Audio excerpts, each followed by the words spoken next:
General Motors India limited company बंद करण्याचा घाट सरकारने घातलाय असा आरोप विरोधी पक्षनेत्यांनी केला। राज्याचे जे विरोधी पक्ष नेते असतात त्यांनी एखादी स्टेटमेंट करत असताना पूर्ण माहितीच्या अंती करणं आवश्यक आहे, तर त्याच्यातनं त्या विरोधी पक्षनेत्याची परिपक्वता कळते। जनरल मोटर्स हा कुठेही बंद पाडण्याचा घाट महाराष्ट्र शासनाने केलेला नाही।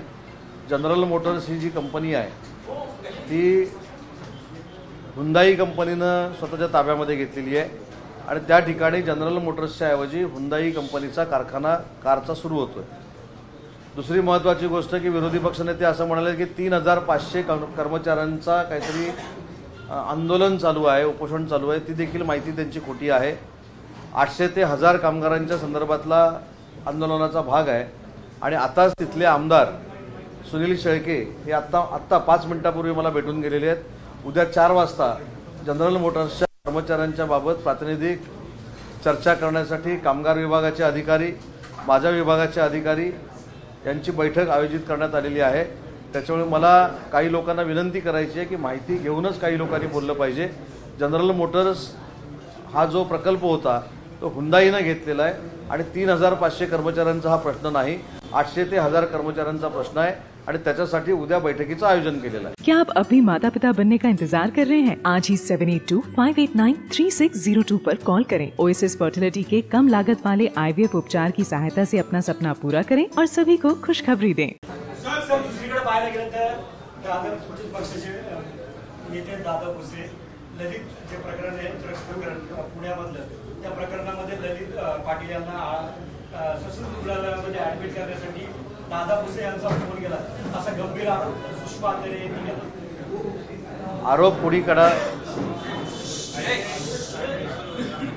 आरोप कुणी कोणावर करावेत त्याला सध्या बंधनं राहिलेली नाहीत।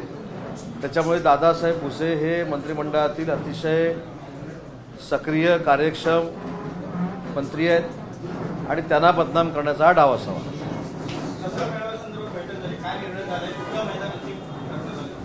दसरा मेळाव्याच्या संदर्भामध्ये जो काही निर्णय घ्यायचा आहे तो आज संध्याकाळपर्यंत महाराष्ट्र राज्याचे मुख्यमंत्री घेतील आणि जो दसरा मेळावा आहे तो मागचा जो रेकॉर्ड ब्रेक आमचा मेळावा झालेला होता त्या रेकॉर्ड ब्रेक मेळाव्याचं रेकॉर्ड यावर्षीचा आमचा मेळावा मोडेल एवढी मोठी शिवसैनिकांची गर्दी त्या ठिकाणी होईल आणि सन्माननीय एकनाथ शिंदे साहेबांवर विश्वास दाखवला जाईल।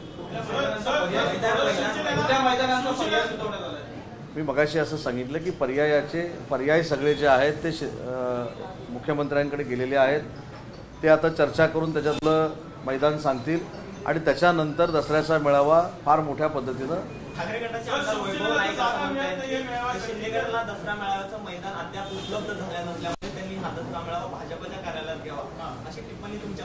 त्याच्याकडे दुर्लक्ष करतो।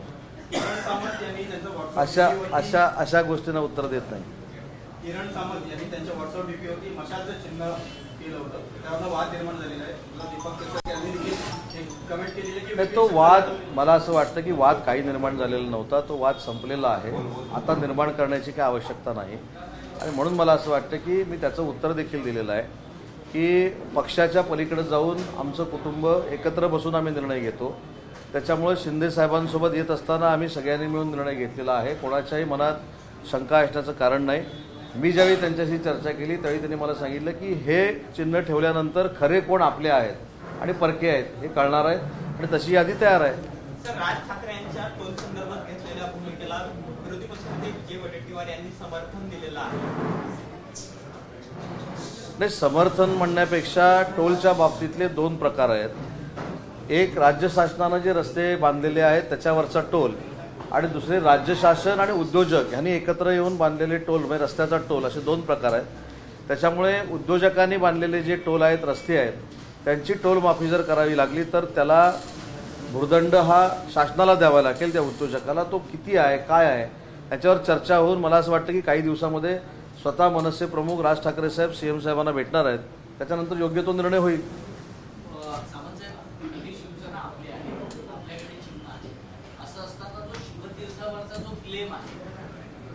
तो आपण का मागे घेतो? आपल्या पक्षाकडून मागे घेण्यात आले, सत्ता सरपंच यांनी तसं पत्र दिलेलं आहे की आम्ही माघार घेतो। मला असं वाटतं की ह्याच्यामध्ये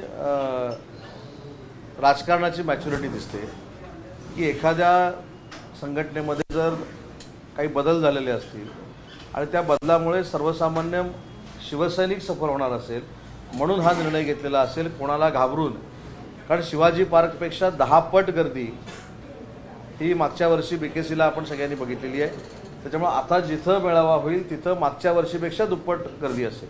पण काही चाचपणी झाली आहे का? कारण क्रॉस मैदानाचं पण नाव असं कळतंय की तिथे चाचपणी सगळ्याच गोष्टीची झालेली आहे. योग्य वेळी मैदान आणि लोक किती असतील हे जाहीर करू. सावंत साहेब, दक्षिण मुंबईतल्या परिसरामध्ये हायकोर्ट आहे, विद्यापीठ आहे, अनेक कार्यालय असल्यामुळे इकडे सायलेंट झोन आहे, सभा आतापर्यंत झालेल्या नाही. अशा परिस्थितीमध्ये या ठिकाणी सभा घेण्यासाठी काही वेगळी उपाययोजना किंवा कोर्टाची परवानगी घेण्यात आलेली आहे का? मला असं वाटतं की ज्या ठिकाणी सभा होईल त्या ठिकाणी सगळ्या नियमांचं पालन केलं जाईल. त्याच्यामुळं सभा कुठं होईल, कधी होईल आणि किती लोक संख्येनं उपस्थित राहतील हे यथायोग्य सांगण्यात येईल. थँक्यू.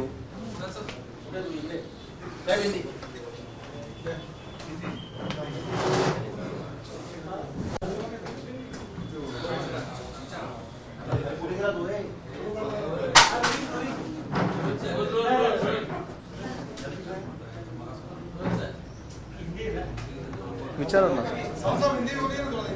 नहीं पूछो ना, बोले सवाल पूछो ना.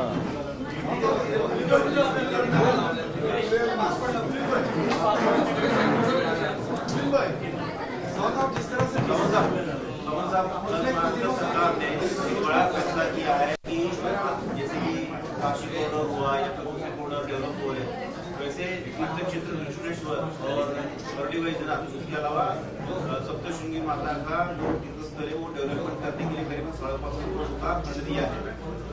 सरकार जो डेवलपमेंट करेगी उसको लेकर विपक्ष ये कह रहा है कि सरकार धर्म और बीजेपी जो है धर्मों की राजनीति करती है और इसके कारण वो बटोरने की कोशिश करती है. नहीं, ऐसा कुछ नहीं है, क्योंकि जब उन्होंने ये स्कीम लाई थी तब वो अच्छी थी. और सिर्फ स्कीम लाना और उसमें पैसा नहीं देना ये कौन सा डिक्लेरेशन है. इसलिए मेरे ख्याल से जो स्कीम थी उसको पैसा देने का काम शिंदे सरकार ने किया है, फडणवीस सरकार ने किया है. और मेरे ख्याल से सिर्फ मंदिर पे ही पैसा सरकार ने खर्चा नहीं किया है. जल संपदा के जो प्रोजेक्ट है उसको भी पैसा दिया है. समृद्धि महामार्ग जो पूरा होने जाना है उसको भी पैसा दिया है. अभी नरीमन पॉइंट से रायगढ़ जो 2 घंटे लगते हैं अभी 15 मिनट में हम जाने वाले उसको भी पैसा दिया है. कोस्टल हाईवे है उसको भी पैसा दिया है. मुंबई का जो कॉन्क्रीटीकरण है उसको भी पैसा दिया है. लेकिन राजनीति ऐसी है कि जो अच्छा काम कर रहे हैं उसको बदनाम करना और प्रेस कॉन्फ्रेंस लेके शिंदे, फडणवीस और अजित पवार साहब को बदनाम करना, यही राजनीति अभी दिखाई देती है.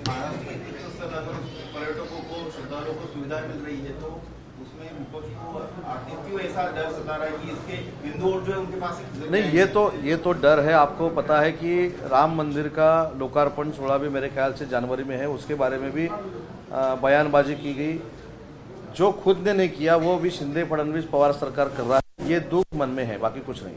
दूसरी की दशहरा रैली को लेकर मुख्यमंत्री जी कह रहे हैं कि क्रॉस मैदान या ओवल मैदान पर रैली हो सकती है. BKC में इस बार काम चल रहा है तो सरकार को विवाद नहीं खड़ा करना चाहती. नहीं, यही तो पॉलिटिकल मैच्योरिटी है, क्योंकि विवाद नहीं खड़ा करना है. और जो मैदान फाइनल होगा वो कुछ ही समय में आपके द्वारा ही डिक्लेयर किया जाएगा.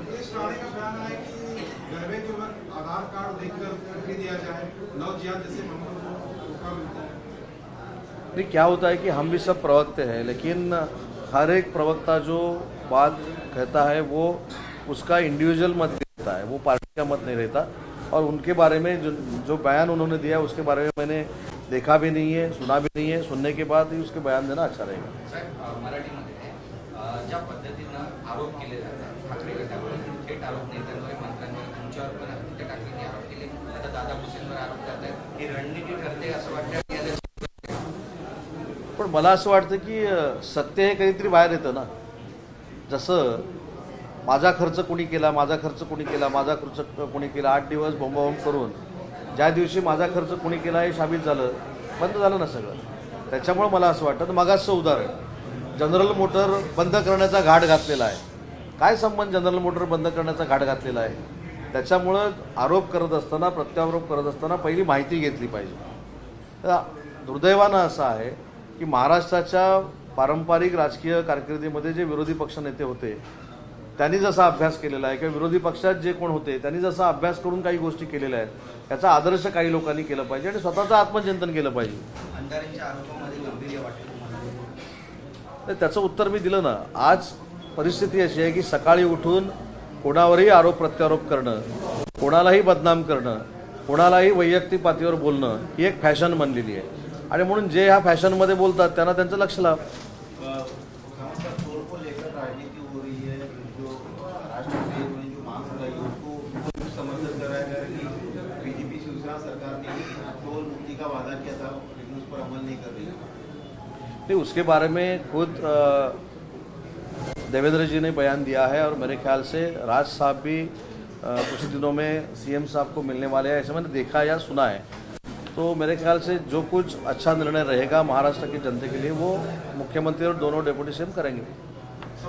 सीसीटीवी आज आया है टोल नाके का, जिसमें एक शख्स बाकायदा केबिन में जा रहा है टोल नाके के, वहाँ पे टायर ट्यूब कर रहा है, पेट्रोल रबड़ा का आग लगा रहा है. किस तरह के मामले से और भी नहीं, ये तो ऐसा नहीं होना चाहिए क्योंकि लॉ एंड ऑर्डर रखना ही सब पार्टियों की जिम्मेदारी है और अगर ऐसा जानबूझकर कहाँ हो रहा है तो उसके ऊपर कार्रवाई की जाएगी.